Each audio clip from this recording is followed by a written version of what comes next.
The Radio Memories Network is brought to you in part by Liberated Syndication, podcast publishing made easy, libsyn.com. That's libsyn.com. Thrillers, thrilling mystery, espionage, and political intrigue? Step into the world of action and psychological twist. Join us as we go back to the early days of radio and our imaginations with our featured thriller presentation. John Fletcher's six-part thriller serial about an ex-SAS agent, Terry Prince, still hired for special jobs. Episode 1 Target. Terry is an ex-SAS professional occasionally hired by the Secret Services to do special jobs. The job he has to do now seems easy enough, until he senses that somehow he's the intended victim.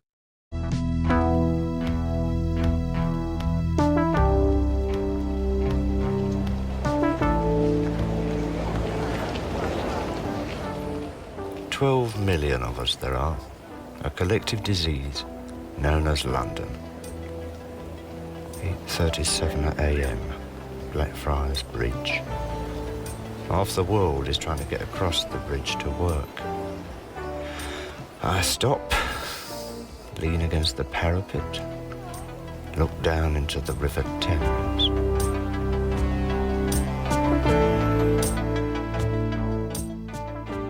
Target has taken up a stationary mode on a parapet of Blackfriars Bridge, staring into the river.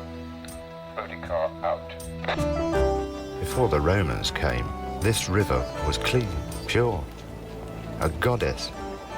Young warriors came naked to bathe in her, forever entered, forever virgin. Now, London excretes its filth into her. She's a rotten, drippy old whore. Wish this lazy so-and-so would pull his finger out. 8:41. Ah, he's moving at last. Booty car out. The human tide moves one way, into the City of London. I move the other, into Borough High Street.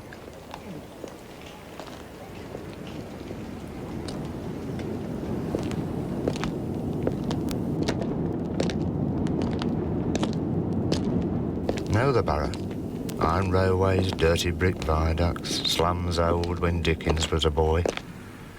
Thrale Street, Bear Close, Doric Court, Almeida Street.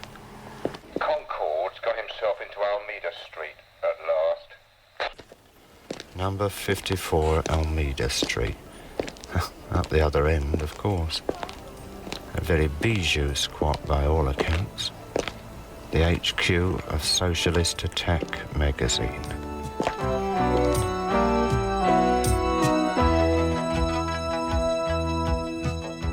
Seen today's headline, Sturley? Yes, I have. Socialist attack to publish intelligence files. Secret intelligence files detailing security service surveillance of extremist organizations in this country are due to be published. I can read, Fortescue. No need to rub it in. Yes, well, I'm off to see the chief in 5 minutes, Sturley. Those files were stolen from your section. Or deliberately leaked. You don't have to see Almeida Street, you can smell it. Half the houses derelict, like rotten teeth. Slogans, kill all wogs, NF out, Chelsea boot boys rule. Check package.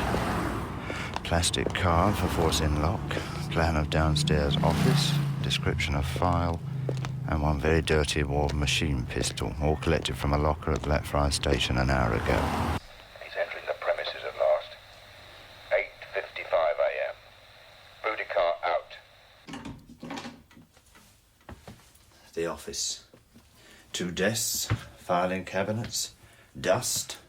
These Wallies really think they're going to start a revolution.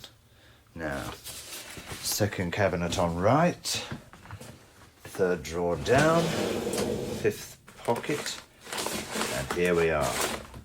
Top secret file, DA 1031-B. So easy. Too easy.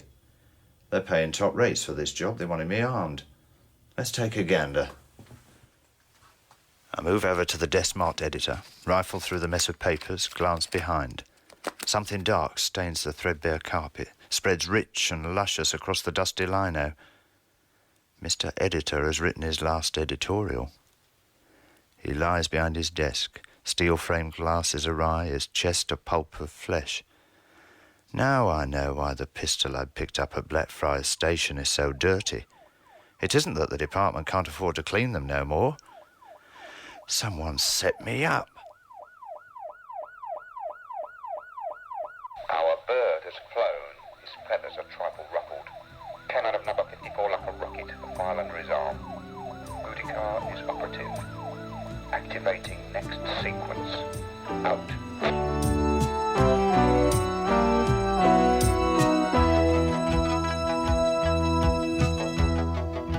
Good weekend in the country, Sir James. Excellent, thank you, Willie. Oh, makes me feel like a human being again. You must come out for a weekend sometime. Coffee? No, thank you, sir. You're still in that houseboat in Chelsea, aren't you? That's right, Sir James. Still playing the Bohemian. I wish you wouldn't wear that sort of tie, Willie. Now, what can I do for you? I was just wondering if the internal security report has arrived yet on the loss of that file from Sturley's section. That's why I called the 11 o'clock meeting, so I don't want to hear your case in advance. Something does concern me, however. Oh? The new minister for our department. Ah, a famous new brush. The type whose father pedalled around England during the 30s on his bicycle, who went to grammar school, ran an estate agent in Guildford, and therefore thinks he can run the world. Ah, that type. They're all over Whitehall these days with their busy, self-righteous little brooms. The old school tie brigade have had it. Willie, relaxed lifestyles and liberal attitudes are not in fashion anymore. I can't recall them ever being in fashion with you, Sir James. I suppose the leaking of the file is a godsend to the new broom brigade. Precisely. I find it profoundly irritating. Our minister's boss, as well we all know, is a woman. Ah, I can see his tiny estate agent's mind working. Women equal promotion, therefore women are a good thing. Hence he drafts into our midst a tough young lady from the Treasury, all lacquered hair, pretty smiles and blood-red fingernails. The alluring Miss Taylor. Don't be deceived. The bitch is ruthless. A double first at Oxford. She has conducted the inquiry. She has written the report. I haven't had a look in.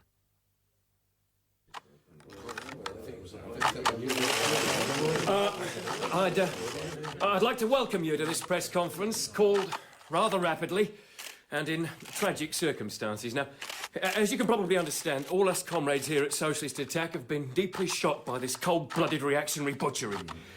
Jack Ains was my fellow editor of Socialist Attack. Now, he was shot in cold blood while preparing for publication a file of the British government's Internal Security Department. A file which would, for the first time, have revealed all the repressive and anti-democratic techniques being used against the progressive and socialist forces in this country. We at Socialist Attack mourn the murder of a brave comrade. What's your name, sir? Chris Wyndham. Now, you didn't let me finish. Where was the body found, Mr. Wyndham? In this room. What is it? No, it was removed before I arrived. Anyone tell you what sort of state it was in? An ambulance man told me he'd never seen bullets make such a mess of a body. Have you any comments to make on the police reports that the weapon used was a Ward machine pistol, a weapon normally issued only to the members of the government security forces? Oh, no, that's very interesting. Do you think the killing would have been undertaken by government security forces? Nothing would surprise me about the reactionary forces at work today in this country. What's this fellow's name? And he said, quote, "We are still determined to publish the file, but at a later date." End quote, end story. I'll get down to Scotland Yard, see what they've got to say. Bye. Sorry to keep you. No trouble. Funny business. Indeed.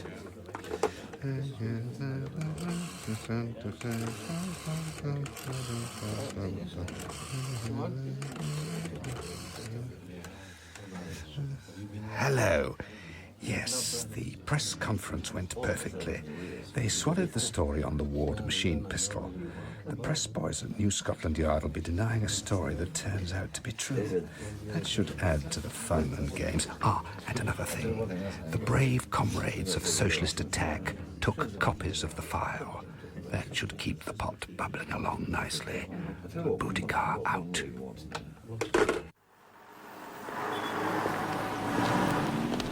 South London.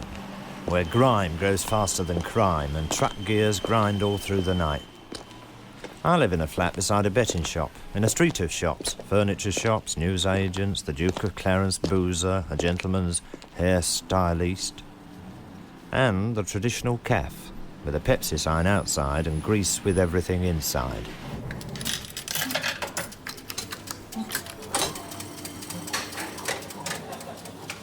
Of course, Terry, I had to put the fruit machine in everywhere. Got the customers like it, use it all the time. I make money from it. And Nick Ioannidis, he like it. Well, if Nick likes it, you've got to put it in. Great bacon, this, Georgia. You like it? Only best offcuts for you. Now, so Nick said to me, you have no fruit machine. I'll tear this place up, put you out of business. So his boys come round, put it in. But I don't like it. Look there, all them kids using it. They should be at school. Well, keeps them from doing worse. Not my young Stepan. You know, Terry, a good boy used to stay in evenings, work for his exams, so one day he got a good job. Show respect for his parents, but since this come in, stop, I say. Go listen to me. Gets friends with kids playing it. Now he up West End all day, all night in them amusement arcades. That's sad, Giorgio.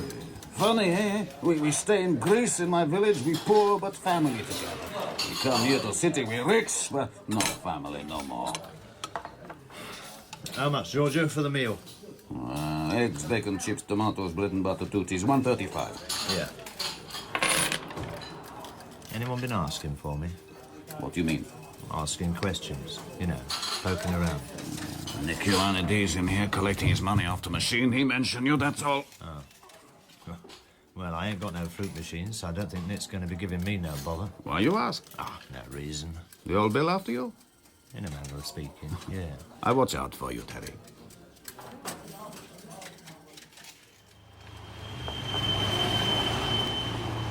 Inspiring place, South London.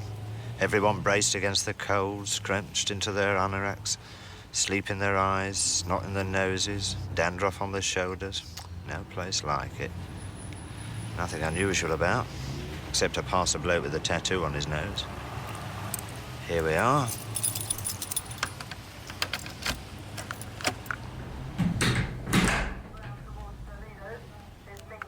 Home sweet betting shop next door. The usual no-hopers sliding in and out. Just as I get through the door, it hits me.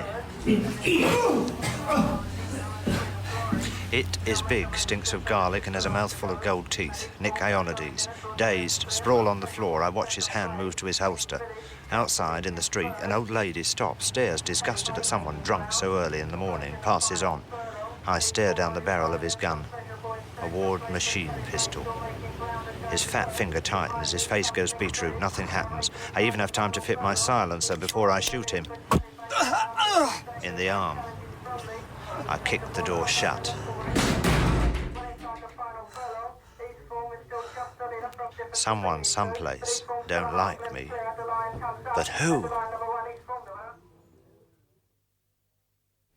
It is now 11 o'clock, so I am calling this meeting to order. First item on the agenda is the report on internal security within this department. Sir James, with respect. Now, are the anti-surveillance devices operating? Operative, Sir James. What takes place at this meeting is top secret. No one will talk to anyone about what is discussed or decided here. Understood? I do want to read my exact words in the Times tomorrow. Miss Taylor, will you please read a summary of your report without too much jargon? Certainly, Sir James. I was appointed 11-284 to conduct an inquiry concerning the reported loss of file DA 1031-B from Section 4 of this department. The director of Section 4 is Mr. Sturley. In routine checks, it had been noted as present on 2-284, but its loss was discovered on the following check on 5-284. Mr. Sturley later stated under examination that the time lapse between the discovery of its disappearance and his official notification of this fact to his superiors was caused by attempts by him to locate the file. That's right. File DA 1031-B held a security classification 2. This means it was kept within a restricted area, the key to which only Mr. Sturley possesses. The key is normally kept within his safe to be signed for.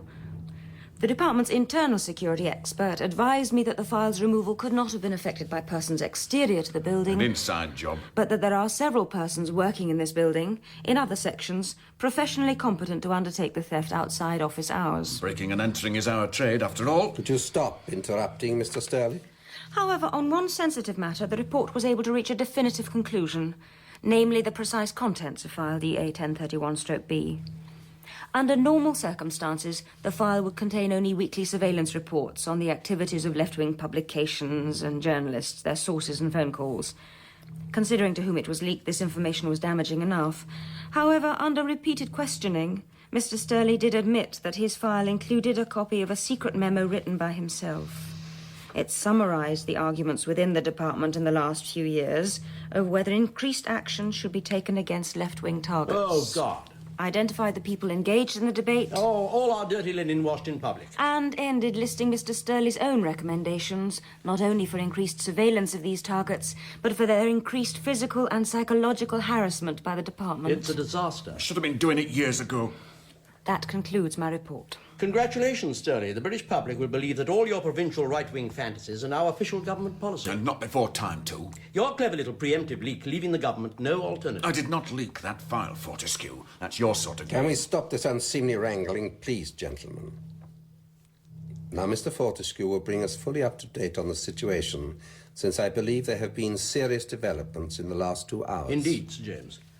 Well, Socialist Attack, having triumphantly seized all our most embarrassing and infantile plans, announced they are to publish them. Last night, while our comrade editor burns the midnight oil preparing for publication, someone slips in and neatly butchers him. The situation's no longer embarrassing, it's explosive. They did it themselves. What, Mr. Sturley? One of them did it, for the publicity. Are you seriously suggesting that this editor had himself shot in the cause of world revolution? No, Sir James. But it could have been someone else in their group. It's well-known Marxist doctrine that the end justifies the means, that the publicity caused by this killing could virtually destroy our department. The leak has already succeeded in doing that. There is one more point, Sir James. Yes? Just before I came into the meeting, I was phoned by my opposite number at New Scotland Yard. There is an extremely ugly rumour circulating among the press that the editor was shot by a Ward machine pistol, a weapon owned exclusively by our department. What?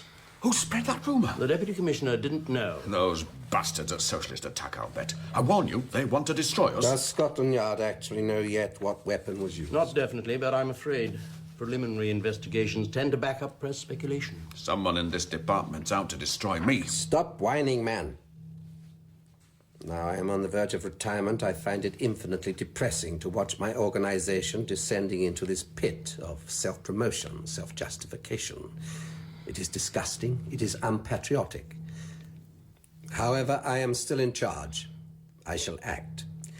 Miss Taylor. Yes, Sir James? You would appear to be this department's main channel of communication with the minister these days. You have complete access to him at all times, Sir Nevertheless, James. you have his ear. What is his reaction to all this? Naturally, Sir James, he is very upset. He wants to see you immediately this meeting is over. He has to face the House of Commons at 3 o'clock. Well, the demands for a public inquiry will be overwhelming. Yes. Then I shall have to preempt them. Enough damage has been done already. Having met the minister, I will appoint an individual with full powers to investigate this matter exhaustively. Prepare for the spinning of much blood and the rolling of many heads, gentlemen and ladies. Nick Ionides. Terry, be gentle with my arm. It needs dressing. Let it bleed, you evil Greek swine. I need bandage soon, or I lose blood. Why were you trying to knock me off, eh? We used to be in the regiment together, Terry? Yeah, Nick. I was just obeying order, Terry. Whose? You know the rules, Terry? Well, I'm breaking them, just like you tried to do. Who ordered you? My arm. Let go of it. Who was it? No. Usual way. Telephone call. Just the voice. Tell me to pick up instructions. Shoot her in the locker they tell me to go to. A Blackfriars Station, I bet. Tell me! Blackfriars Station. There's nothing personal in this, Teddy. Just a job, huh? Sorry, Nick, but I am taking it personal. Very personal. Why didn't your shooter go off? Not like you not to check. No time. What you want me to do? Take pot shots at commuters on Blackfriars Bridge? Me, I like old-fashioned revolver, none of this modern machine rubbish. Saved by progress.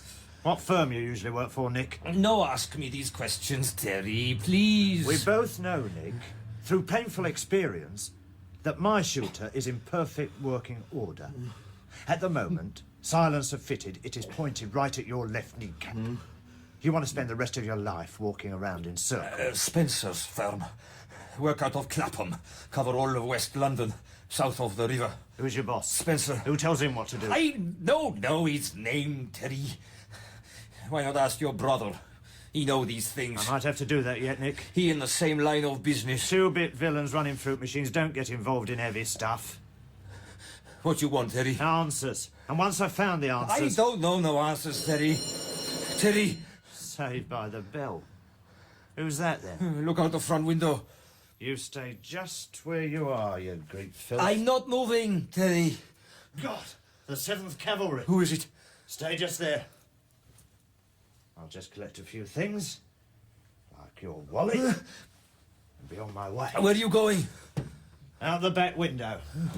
You're lucky, Nick. Next time, I'll shoot straight.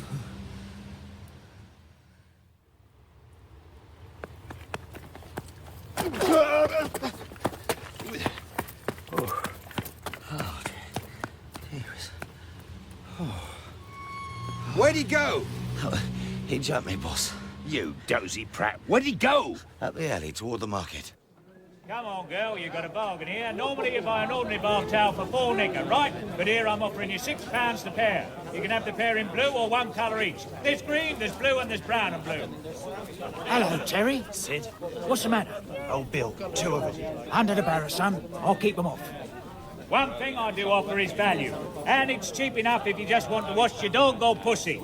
Now, passing on to my next special offer, a famous and exotic continental perfume, Toujours L'Amour. Sold under its proper name in France and Germany, but sold here under a different name, Ray Pleaker. Yes, Ray Pleaker. Oh, I see 2 gentlemen over there look like they might be interested. Buy it for your ladies, sir, but if you're over 35, I recommend you dilute it before use, or you could end up in the intensive care unit. Oh, I see you 2 gents aren't interested. Well, come on, girls. This particular batch of Ray Pleaker is so cheap because it was bound for Argentina, but it got held up by the war. They've gone, Terry. Cheers, Sid. Only a quid a bottle, girls. Just because I've appointed you to be in charge of the investigation, Willie, it doesn't mean I've stopped watching you. Of course, Sir James. I wouldn't have expected otherwise. How did the session with the Minister go? I fear the new broom is being swept along by forces outside his control. He was jumpy, Willie, decidedly jumpy. He had just endured a roasting in full cabinet. I could still see the burn marks. He obviously took on your idea for an internal investigation. Like a net to a drowning man. Estate agents from Guildford aren't renowned for valour. This is one of the more intriguing aspects of the case. What? The Minister and Sturdy, they have so much in common. Speculation, Willie, speculation. No, just objectively, I mean. Provincial grammar school boys with chips on their shoulders. Willie, I chose you for this job because you're diplomatic. My father was ambassador in Buenos Aires, Sir James. I drank diplomacy at my mother's breast. We want a preliminary report in 3 days. A full one by the weekend. What is the investigation to cover? The leak. Who, when, and why. And the murder. There'll have to be an inquest. That can always be delayed for technical reasons. It's imperative we first find out who's behind all this villainy. I wonder who did spread that rumor about the machine pistol. They obviously knew it was true. I was brought up on Kipling, Willie. The jungle stories. Oh, the great game. The best training for the jungles of Whitehall I could have had. A tiger is stalking the corridors of power. Be very careful, Willie. I look out of my Whitehall window sometimes over the quiet Thames to the other side. I see all the tumult and violence, the riots and muggings. On this side we have soft carpets, civilized talk. And the finest brandy. We have power, but it is very fragile.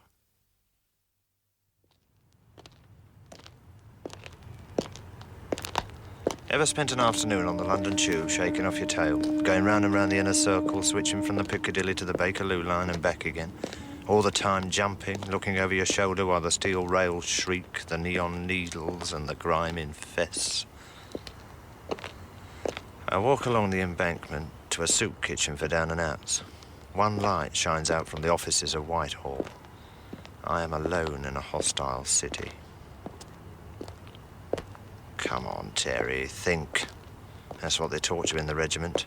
Think on your feet or die on them. I have one coin in their currency of power, a file of papers.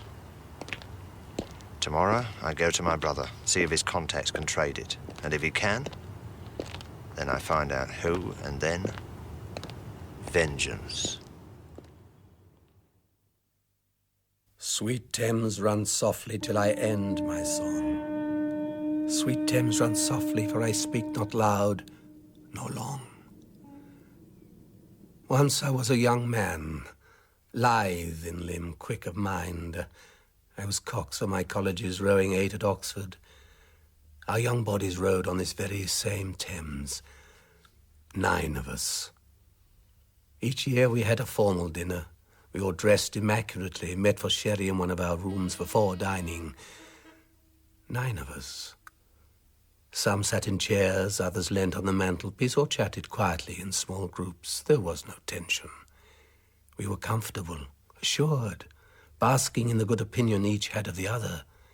No one tried to impress the other with his wit, his knowledge, his intelligence, though we had them. And for why? Because each knew precisely the other's worth. An earl's son, a famous industrialist's nephew, an Indian prince, a bishop's son. I am the last. I hear the rats in the woodwork. The middle classes with their spaniel grins and tedious opinions and vaulting ambition. They're heathens, pagans, barbarians, and they're within the walls.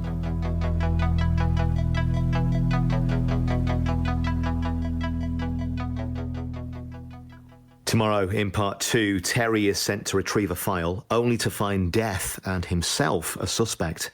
In the opening episode of Deep 6, Terry was played by Freddie Lees, Thompson by John Abineri, Fortescue by Herbert Rees, Sturley by John Lindstrom, Simpson by Conrad Phillips, Chris by Elwyn Johnson, Linda by Madeline Kem, Nick by Brett Usher, Watson by Ray Handy, and Trader by Colin Starkey. It was directed at BBC Bristol by Brian Miller and first broadcast in May 1984.